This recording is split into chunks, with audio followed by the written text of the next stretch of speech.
Vendredi de la semaine de la Septuagésime. La malédiction, qui doit désormais peser si lourdement sur chaque être humain, a été exprimée dans la sentence prononcée contre Ève. La malédiction, à laquelle la terre elle-même doit être soumise, est la sentence d'Adam. Parce que tu as écouté la voix de ta femme, et que tu as mangé de l'arbre dont je t'ai commandé de ne pas manger, la terre est maudite dans ton œuvre, c'est-à-dire à cause de ce que tu as fait. Genèse 3h17, Adam avait excusé son péché.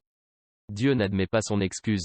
Pourtant, il lui accorde miséricordieusement, vu qu'il n'a pas péché tant pour se satisfaire que pour plaire à la frêle créature qui avait été formée à partir de sa propre substance. Il n'est pas à l'origine de l'acte désobéissant. Dieu le condamne donc à l'humiliation personnelle du travail et du labeur, et à manger son pain à la sueur de son front.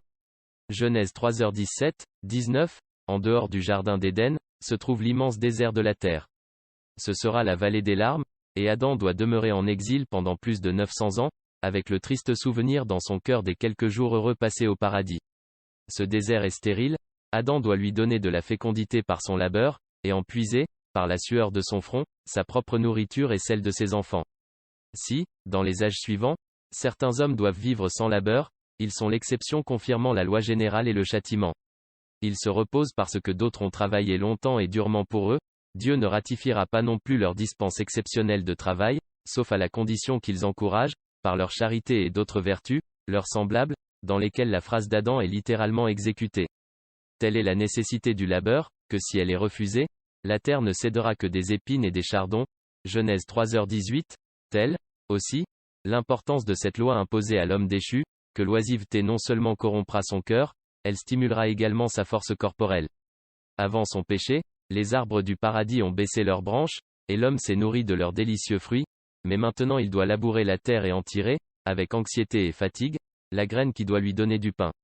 Rien ne pourrait mieux exprimer la relation pénale entre lui et la terre, dont il a été formé à l'origine, et qui sera désormais sa tombe, que cette loi à laquelle Dieu le condamne, d'être redevable à la terre pour la nourriture qui doit le maintenir dans la vie. Et pourtant, ici aussi, la miséricorde divine se manifestera, car lorsque Dieu aura été apaisé, il sera accordé à l'homme de s'unir à son Créateur en mangeant le pain de vie, qui doit descendre du ciel, et dont l'efficacité pour nourrir notre âme sera plus grande que jamais le fruit de l'arbre de la vie aurait pu être destiné à l'immortalisation de notre existence corporelle.